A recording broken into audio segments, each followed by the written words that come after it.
Hello and welcome to That Gaming Show on the 12th of December. This is a show for gamers by two extremely white dudes. Yes, that's us, looking paler than ever. Look how pale we are. But I'm back. I haven't been here for a couple of weeks, Bo, and Bo's been steering the ship. Thank you, Bo. And thank you for all your kind comments on how amazing I've done. And if you haven't put in a comment down about how amazing I've done, feel free to do it now. Go for it right now. This is the Game Awards show spectacular. Da, da, da, da. Beautiful. We didn't rehearse that. We are talking all about the Game Awards, which took place last, I believe, Friday for us in Australia. Last week, yes. Bo, what are the Game Awards? That's a really good question, because it's not something that had been on my radar even last year and year before, because it's been running since 2014. So it's not something that's kind of been on my radar previously. I mean, we do have the big, industry events like E3 and Gamescom and other things which kind of get everyone's attention. But the Game Awards weren't something that was really on my radar. But this year it just seems to have really blown up. Looking at the different streaming options that have been out there, it was, they've positioned themselves as kind of, as us, by gamers for gamers. Started in 2014 by a games journalist / content creator, Jeff Keighley. Yeah. Keighley, am I saying that correctly? Yeah, Mr. Jeff Keighley. Tune in, Jeff, and tell us we're pronouncing your name right. To recognise the best of the industry. So, when you look at the people that are behind, it's all the big names, the Microsofts, Nintendos, EAs, etc. of the world. And so they get together. I'm not 100% clear on how they choose the awards. I've been looking for information on that, but it is a recognition of the games, players, and creators within the industry. So. It was held in the LA Coliseum, so it's quite a big deal. Yeah, it's a big deal. Viewership numbers look like they were around 8.5 million. Wow. So that seems like a quite extraordinary number of people tuning in. Yeah, we should have done our research on the Oscars, I guess, and just see what kind of numbers they pull. I assume they pull quite a bit in the US, but worldwide probably not as much, I guess. Yeah, well, I mean, this has only been running since 2014, and the Oscars have been running since... Yeah, it's a long time. So give them another couple of 100 years, and decades. Oscar's running for like 75 years or something. Yeah, something like that. To have Gone with the Wind, I reckon, 1953. There we go. Let us know in the comments. Fact check. So it quite an interesting event. So I guess the major question. It's a Game Awards show. Who were the big winners? And we've got a few. We do. We had Cuphead on behind us, which is quite a big ticket draw. Yeah, so I mean, Cuphead's been getting a lot of attention, primarily because it's so difficult. I think that's been the kind of general consensus. And it's art. It's beautifully drawn, and and unfortunately we weren't talking about it when it was on the screen behind us, but it taps into that kind of early Mickey Mouse kind of artwork design. Yeah, Fleischer, I believe it is. Fleischer art, even earlier. So Betty Boop's creator, in fact. There you go. But they did win Best Art Direction, which is well-deserved. What else did they have there? They had... Best Independent Game and Best Debut Indie Game, which are pretty significant awards, and they did beat out some serious competition in there. The likes of... they're up against Horizon Zero Dawn and a couple others whose names escape me. But for art direction, yeah. Yeah, so, I mean, fairly significant, and the team's only 14 people. Yeah. So... Studio MDHR, I believe, is the studio, and those guys have had Cuphead sort of out in the wild for a few years now. Have you played Cuphead? Yeah, I love Cuphead. Yeah. The major thing with Cuphead is, while it is difficult, it's the art direction is obviously the major draw card to pull you in, but the difficulty I think has been overstated a bit. Right. It's kind of like that. I don't want to use the word Dark Souls because it's not that at all. No. It's really not about how difficult it is. That's not the appeal to me, because it's clearly about pattern recognition. Right. And I think it's more of one of those sort of like Japanese shooting games where you go up the screen. The ones where you're like controlling a small, a scrolling shooter. Vertical scroller? Yeah, vertical scrolling shooter. I'm massive on Cuphead, and I think from an indie team perspective, it doesn't look like an indie game. That's one of the huge things. It is very short. Yeah. That's a major thing, but... it's all right, shorter attention spans these days, that's why our show's only 25 and a half minutes long. Yeah, 27 if we can push it that far with ads. So yeah, I think Cuphead, well deserved. Obviously, let's just talk about the Game Awards from my personal opinion of Game Awards first. Can we do that before we talk anything? Please. Because we have had, we've got Mr. Faris there behind us too, but we had Death Stranding behind us as well. Yep. The Game Awards is almost like a marketing vehicle in a way for games that are coming out next year to get their names out there. And that's why you see 8.5 million people tune in, probably even more than that when the final figures come out. So yeah, it's an award. It's a marketing vehicle masquerading as an awards show. Yeah, is what I was trying to say. It would have been such an eloquent sentence. It would have had far more impact. It definitely is that. And the problem with doing that, I think, is that Joseph got up, and if you haven't seen, Joseph is a director. He made a game called Brothers, which was it was critically acclaimed. Making a new game now, I think it's called No Way Out. And he basically told the entire audience, when he got his 3 minutes of fame, he told the entire audience that he wanted to say something, and he said "fuck you" to the Oscars. So he did not hold back. He didn't hold back at all. He is a filmmaker as well, so he has had some exposure to the Oscars. He's been across the two. Yeah, so he does straddle both industries. So I wanted to talk about that because I look at the Game Awards as this. To me, it's a marketing vehicle, and I didn't tune in this year. I tuned in last year. I knew it was on. I was busy during the day, but I just didn't care. Yeah. Like, I almost feel like you take away a little bit of the acclaim from like these massive dev teams, because 200 people don't get up on stage to take these awards, right? It's like mainly the directors, the runners, those kind of things. So I look at it as like, okay, well, we can put all of our trailers in. We can make this look like an award show. Yeah. But hey, we're still going to show you it's for the gamers, and we want you to see all our cool stuff coming. Yeah. It's it's kind of like trying to be E3 and with all the pomp and ceremony that goes into a Sony press conference, but giving itself street credibility by attaching these awards to it and giving it to an indie studio like Cuphead. There's bands playing there, like there's live music. It's kind of a weird little amalgamation of genres. But that's why I was kind of curious before as to how these awards are being selected. And it was something I meant to say at the start, that the awards are a dime a dozen, right? There's awards shows everywhere. How many Game of the Year exclusive game editions do you get? Yeah. Every bloody game that comes out in 2017 has a Game of the Year edition. Right, and everyone crowns their games. Every games publication out there will be talking about their best games of 2017 right now. For sure. So, and I think that's something that permeates into all awards shows. Like there's a lot of skepticism these days around the validity of those kind of outcomes. Mm-hmm. So it's something that we worked on at IGN specifically for that reason was the IGN Select Awards, which we do in Australia but don't do anywhere else, which is completely reader voted. Voting's live at the moment, so go to IGNSelectAwards.com. I don't know. It'll be IGN.com.au, I'm sure. Something like that. But it was completely reader voted, so we didn't actually touch the results. It was, you vote for your games and then we'll just present them. And often, The Last of Us cleaned up in one of the first years. And so it becomes a little bit predictable. But, in saying that, it's almost... it's kind of trying to combat that skepticism, and which is ingrained into us. And I don't know if that's just something that's become apparent over the last few years because everyone's skeptical of everything these days.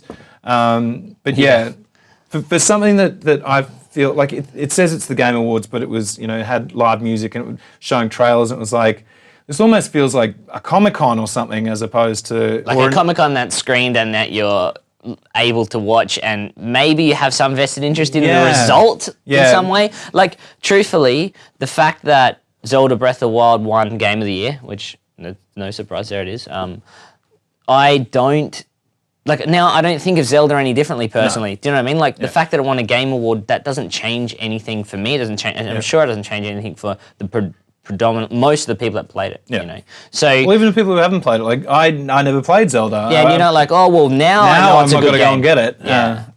And that's the whole point with the award ceremonies. Like, I think you can say fuck you to the Oscars, but in a way, that's still there's a lot of award ceremonies, and that's the one where you go, okay, that won 11 Oscars, Avatar or Titanic or whatever.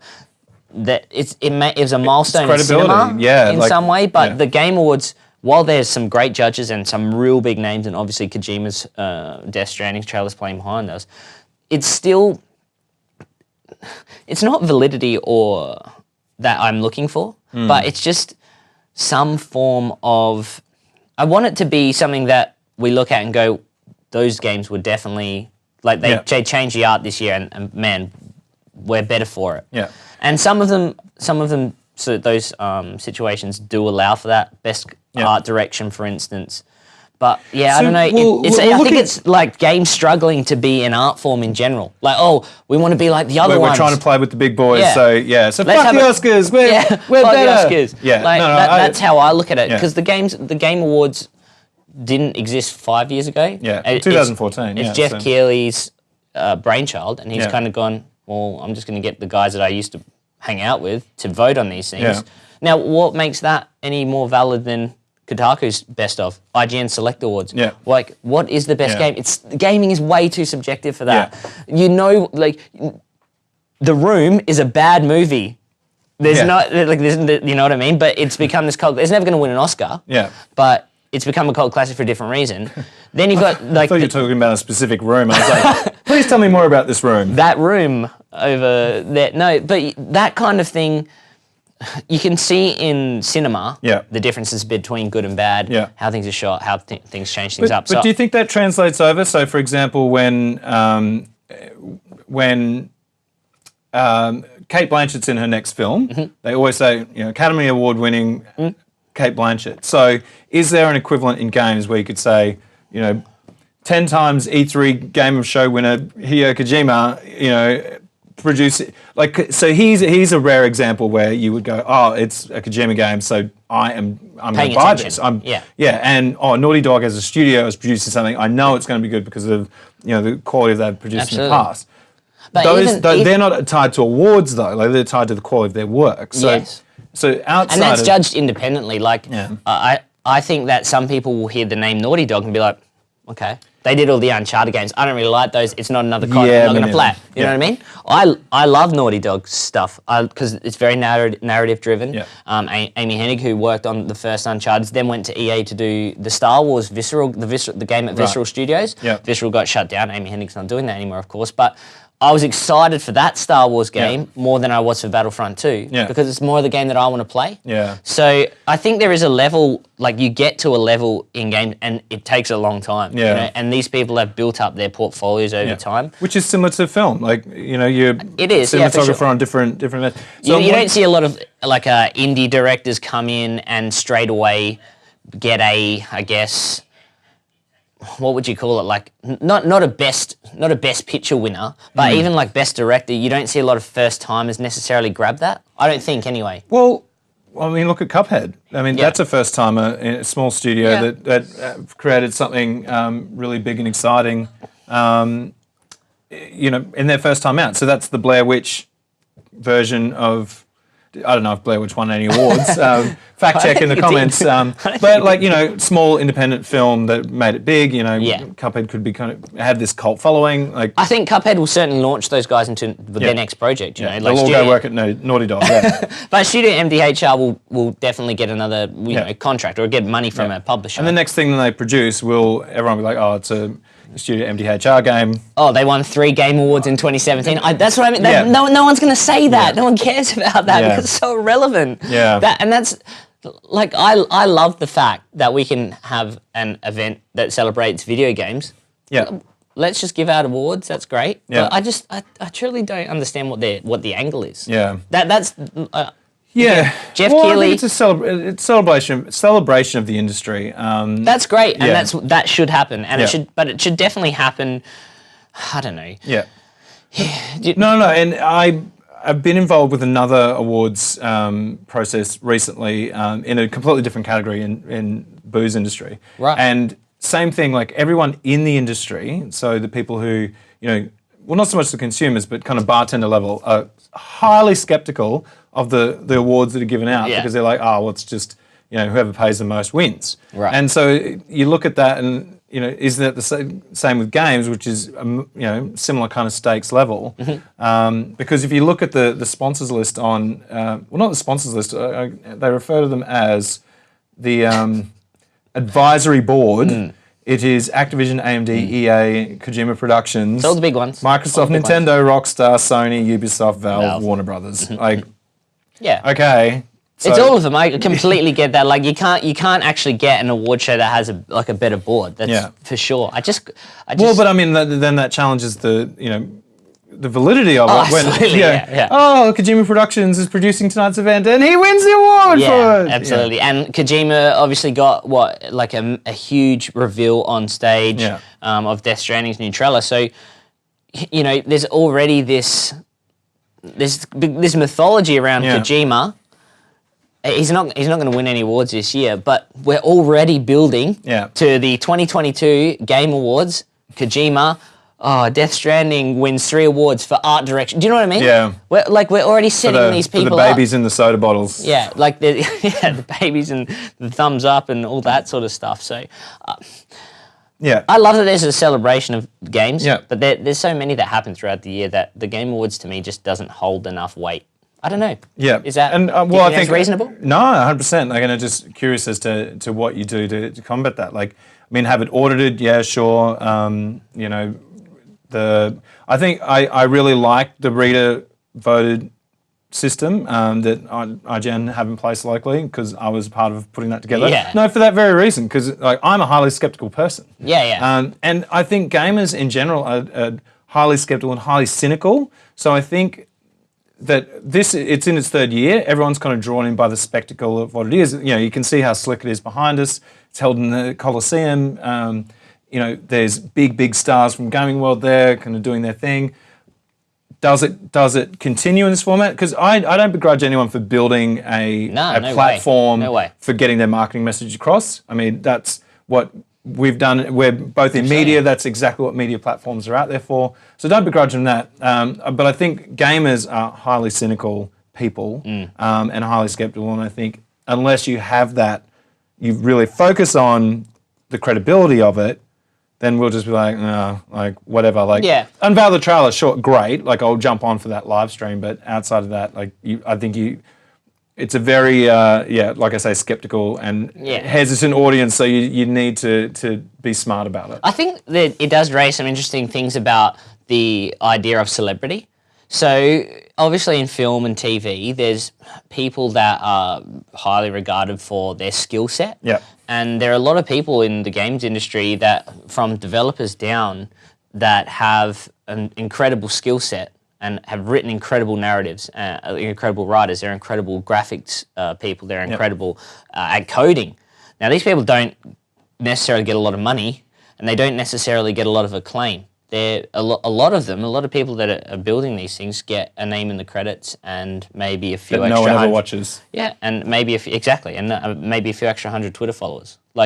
There's a real distinct difference between celebrity in film and TV and in gaming. But what I'm getting at there is that there are obviously the huge names I mentioned. Amy Hennig, she's obviously quite a big name. Kojima's one as well, but there's no red carpet at the start, right? So I actually like that there's no real over-the-top pomp. Yeah. I think that's what will keep it. Then that's what they need to keep it separate. Grounded, keep it grounded and make it a bit more about the people too. Yeah, because there is opportunity for those people to just get lost in the muck of these big names like Kojima. Yeah, look. If I was a game developer and said I want to put my trailer up there, how much money do you think I'd have to pay? How much money do you think I'd actually have to pay to get a trailer at the Game Awards? I don't know, 150 grand. 150, 250, I reckon. Yeah. Look, I that's a lot of money for a little, and I want to market my game just as Kojima does. And obviously he's got more money, so he will be able to pay for it. Come on. Really? That's all I'm saying. There's a chance that this pushes the big names higher and leaves the middle guys and the indies lower. Yeah. That's all. Well, I hear what you're saying. And look at it compared to the Oscars. They don't broadcast the Oscars for best, cinematographer and best grip or whatever other categories they have. Best grip. Because people aren't necessarily interested in that. it's straddling that line of being true to the industry and true to the people therein, because it says it's, for gamers by the people who make them, or vice versa. And so it's like, all right, so staying true to that narrative, but also having a broadcast product that can get 8.5 million people tuning in to watch it. Because I don't necessarily give a shit about, look, I'm sure they do great work, but the guy, senior design artist on Cuphead, he does great work, but I don't really want to know who that guy is. Yeah, I mean, from a watching point of view, yeah, of course, I understand that. Like, it's not that exciting to see it, but maybe that, I don't know, I've really come from a place of, I like finding Tell us about the place you come from. No, I just like finding about interesting human beings. Yeah. And I don't think there's anything that separates someone that went and won a Golden Globe for Best Supporting Actress and someone that spent 15 years trying to make a game that they're the passion's there, the skill's there. Like, if they win an award on Game Awards night, I want to know about that person. I honestly don't care if they've seen boring, because these are people that aren't trained in the media either. Yeah, I know. So they're going to be more hilarious, like our mate. Like my old mate Joseph. Look, I don't give a shit about the Golden Globes either. Like, and those kind of awards ceremonies, and you can see that their audiences are declining. Yeah. So I think maybe this hybrid model that we're seeing here, where it's there's live music and there's games that have come out which are getting awards, but there's like stuff for new games. Like, maybe that's a way to keep it exciting, because again, going back to the IGN Select Awards, we celebrating the best games of 2000 of the previous year, but we also had new, like, unreleased titles there for people to play, because we needed a hook to get people along. Yeah. So I can see how the balance of these two things would come together. What do you reckon about something like IGEA, like those industry guys, body for the games industry. Industry body for games in this country. What do you reckon about someone like that running an event like this? Taking it away, like just being like the overarching body. Like, I mean, like for Australian games, for instance. Like, obviously, I mean, there probably are already events. I'm not. Obviously, I don't think in that space, no. But one thing that IGEA does really well is the research study they put out every 2 years in association with Bond University, so the Digital Australia and Digital New Zealand studies, which are, a similar kind of, representation of the industry, because all the publishers are their members. So, they do that on behalf of put the research out on behalf of those members. Yeah. So, so there's obviously a track record of success in that area. I just think, again, like, it comes back, we're poking fun at the advisory body for this event. The advisory body and the board for IGEA would be the same. It's the same people. It's the same company. So I think they know how to do it. They would do it well. But I just don't think that's kind of their position. Like, I think it, I still think it's up to the media players, but the thing is, like, so we always avoided having games publishers sponsoring the event. Yes, at IGN Select. Yeah, so that there was no kind of conflict of interest. So that's just what you have to be careful of. It's like, and even though, like, we were very rigorous about what we did, with the awards, and it was purely like reader voted, and we just tallied them up, and that was it. Short of getting audited, it was just like we were very, very conscious of that perception from the industry. So, I think that's something that will develop here. I think that's something they need to be wary of. It's just the perception. But at the end of the day, look, if it was fun and people tuned in and had a good time, like, great. Like, I didn't stream it. Like, I've watched the clips afterwards. I think anything that celebrates the industry in general is a good thing. It's a big deal. People are paying attention. I think it's a good model, and one that we've explored in the past. So. Yeah. Well, the IGN's explored in the past. Yeah, again, like, I may have come off a little too negative, really, of the whole event, but there's this conflict in my mind where it becomes an overall marketing activity. Yeah. And then there's also this celebration of gamers, and then there's this opportunity that the celebrities. Yeah. Well, it's this whole branded content thing, right? Yeah, absolutely. It has to be content first. It has to be good content that you give a shit about and you will tune in for. I mean, 8.5 million people, there's people tuning in for it. Yeah. But will they tune in next year? Yeah. I mean, that's the question. Like, if you're like, oh, God, it's just a bunch of marketing messages, then, yeah, I'm not going to tune But in actually, 2018. but that's the thing. Like, people want to see that. People actually want to see the marketing message. No, I know. They want to see the trailer straight up. Yeah. They want to make sure that they're the first person to see Death Stranding's 8 minutes where there's a baby in someone's throat and there's a be thing. part of the guys- conversation. Yeah. Like, Well, you'd see it at Kotaku. Like at IGN, it was the same for us. That trailers, yeah, it's like big that's news. gold in terms Yeah, of views. absolutely. Like they're often, some of the highest viewed pieces of content on the site. So Which is completely fine. But also, like, Kojima could just drop that trailer in the middle of the night. he could drop it anytime he wants. And to, that wouldn't tune in. that's right. So really, is the Game Awards using Kojima? Or, do you know what I mean? Like, Kojima didn't need... Anyway. No, I just think it's such a But marketing... he is Brad Pitt doesn't need the Oscars either. So it's not necessarily for him. It's for the second, third tiers down, the Cuphead guys and those, for them to get their messages out. Yeah, there's still just until there is a clear direction, I feel like if this hybrid model as we've been calling it, unless it goes, let's stay with this hybrid model, let's announce awards, let's give game developers awards, and hey, let's just shove heaps of trailers in everyone's face so we can get them to watch. Yeah. Then the Game Awards come secondary to the trailers. Yeah. You see, like, you don't tune into the Oscars Well, E3 because is a trailers fest, right? Yeah, but you don't tune into the Oscars because you go, oh man, I really can't wait to see the next trailer for Avatar. Scary Movie 17. Like, you tune into the Oscars because you're like, who have they rated as the best of the year?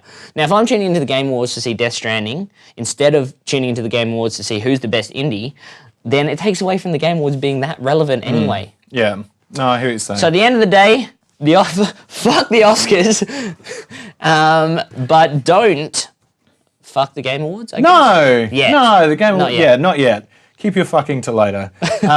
So just quickly, like one of the notable absences from the event was Microsoft.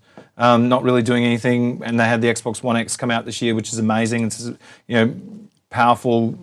Most powerful console yet. Yeah, in fact. amazing piece of technology, but no real representation there, which was kind of an interesting omission. And then one thing that's particularly close to my heart, Bethesda were talking about their Save Player One campaign. I am not a fan of playing online with other people because I'm a grumpy old man who wants to just play my games on my own, in single player mode. Sure. And they've said, they come out and said, we're dedicated to creating single-player experiences for our fans, of which I am one. Yes, I love Fallout. It's one of my favourite of all time. So, yes, thank you, Bethesda. That was awesome. Bethesda will keep doing that for sure.